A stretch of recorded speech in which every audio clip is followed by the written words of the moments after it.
Hello everybody, Craig Peterson here. Welcome back. I am on WGAN Radio and many other stations actually throughout New England, but I'm glad you're joining me right now.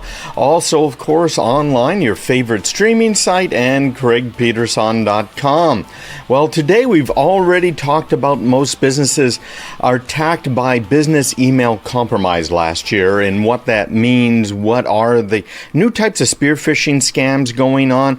You guys are learning a lot from some of these, just the terms. If you understand the terms, you are ahead of almost everybody else out there. We talked about keeping legacy software safe. That's things like Windows 7, heaven forbid Windows XP, or now Windows 8 is also legacy, no longer supported with software patches. We also talked before the top of the hour concerns about effectiveness and privacy when it comes to facial recognition software. Should we be doing more about that? There's a lot of concerns about the adoption. And then downtime and costs have doubled in the last quarter. So Q3 versus Q4 2019, they doubled when it comes to ransomware attacks. A very big deal. And it's interesting how they're doing it. I just got a text from my son, and my son is, as well as a couple of other family members, somebody who works with me in the business. It's, Mainstream is kind of a family business.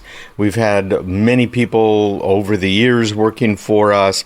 We've got about 60 different people who are working in different parts of the company. But when it comes right down to it, it really is kind of a family business. So he just sent me a message that he saw in Apple News. And of course, as usual, this is really a link to another website, because Apple doesn't really publish news themselves. But this is from ZDNet. This has just happened on Wednesday this week. A DoD contractor suffered a ransomware infection. Now, we have here in New Hampshire a lot of DoD contractors. Well, actually mostly subcontractors, but we have primary contractors as well. And I know some of you guys are listening here on the show because I hear from you, right? I know that who you're working for and what you're doing. And I think that's really rather cool. I love it. But the problem is, how do you guys deal with your IT people if they are not competent? How do you, as a business person, any business person, deal with it?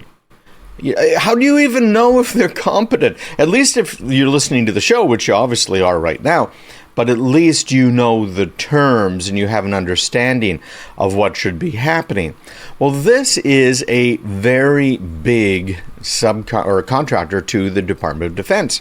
It's called Electronic Warfare Associates, EWA, and it's a 40-year-old electronics company, well-known U.S. government contractor, and it got nailed by one of these ransomware infections we were talking about in the last segment today. Not a good thing, frankly, and we have seen all kinds of activity right now. I feel sorry for these guys. They obviously did not know what they were doing, and I can say that unilaterally. If you get ransomware, it's your fault. Because in this day and age, there are so many great tools. They're not the ones you get from Staples. They're not the tools you're going to get from your break-fix computer shop. They have no idea how to protect you. None at all. And frankly, they've been lying to you. And that really bothers me too. Because I hear from my customers saying, well, I spoke with so-and-so, and this is what they said. Well, they may not think it's a lie, okay? Maybe calling them a liar is a little too strong. But they don't know what they're talking about. And yet, they speak with absolute authority, as though they really know and this is really the right thing to do. And don't listen to some guy on the radio, or don't listen to that new company that came in and did a cyber health analysis for us, or network security assessment. Ignore those people, because, we've had a relationship for the last 5, 10, 20, 30 years.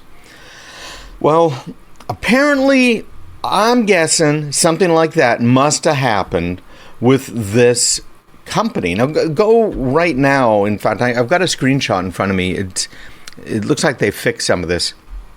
But the website for this company is awatech.com.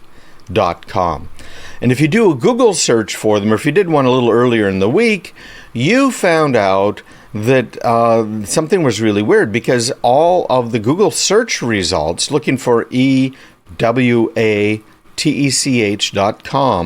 come back with gibberish.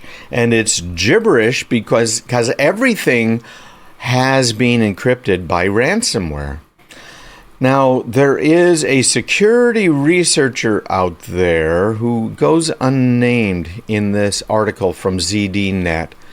And it is saying that several of the EWA websites appear to have been impacted, such as sites for the EWA government systems, EWA technologies, Simplicity, Homeland Protection Institute.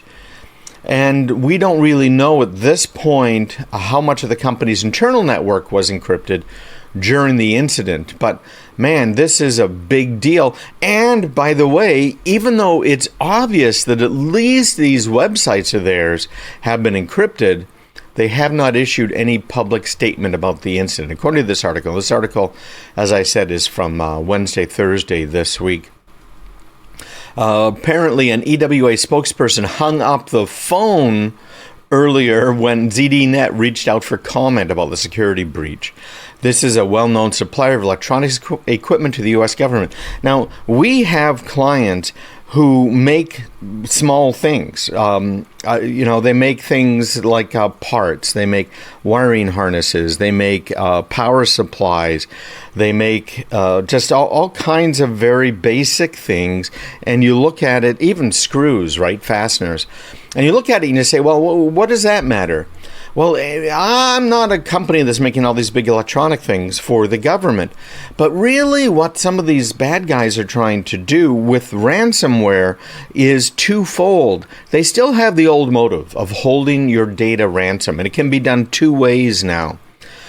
Because the ransoming of the data in this day and age is also being done by saying, hey, we grabbed all of your data before we encrypted it, or maybe we just grabbed all of your data, and we are going to release it to the general public unless you pay us a ransom.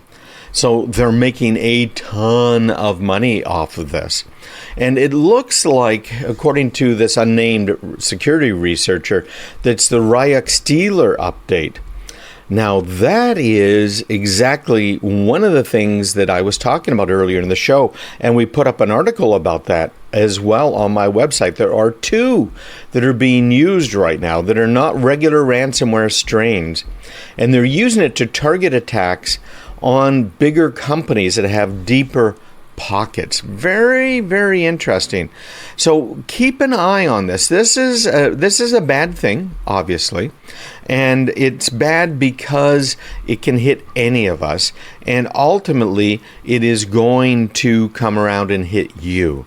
Because you look at the stats we were talking about that just came out, where more than half of the companies were hit last year, and this is self-reported. Okay, half of the companies admitted to it. So they had to first acknowledge or even know that they had been hacked. And most companies don't even know that they've been hacked, the smaller ones, and frankly, even the bigger ones. Look at some of these hacks in major corporations they didn't find out for 6 months or more. And all the way through, they have to admit that they were hacked when they knew they were hacked.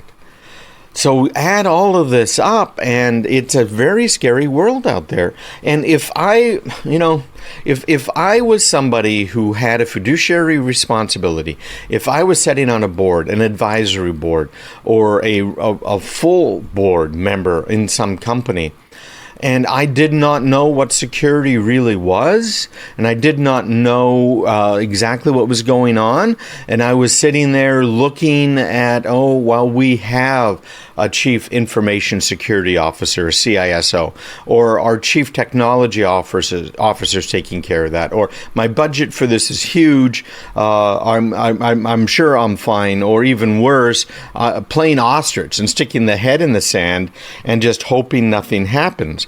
And I got to tell you, from surveys I've seen, Here's another thing that I think you want to know if you have any responsibility. If you're a business owner, if you're the regular old office manager who's been assigned security for the company, making sure the antivirus is update, you already know that that's not good enough, right? The antivirus just doesn't work against any of the modern threats. None of them, okay?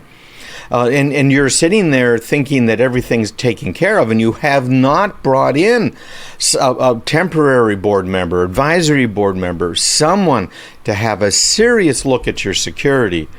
Man, you've got some serious problems, very serious problems, because this is absolutely huge.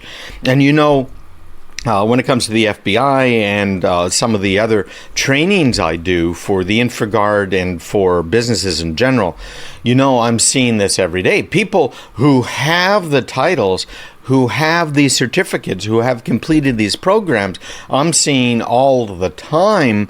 And I've seen hundreds and hundreds of these people who are heavily relied on and yet don't really know what they're doing. That's a real problem. Now, it's one thing if you tell the boss, hey, listen, I don't really know what I'm doing, but I'm learning this, and I think we are making the right progress. That's one thing. But to say, we are all set, and then, I was going to say pistol whipping the forums, right? Just checking, pencil whipping all the way down, checking off everything. Yeah, that's covered.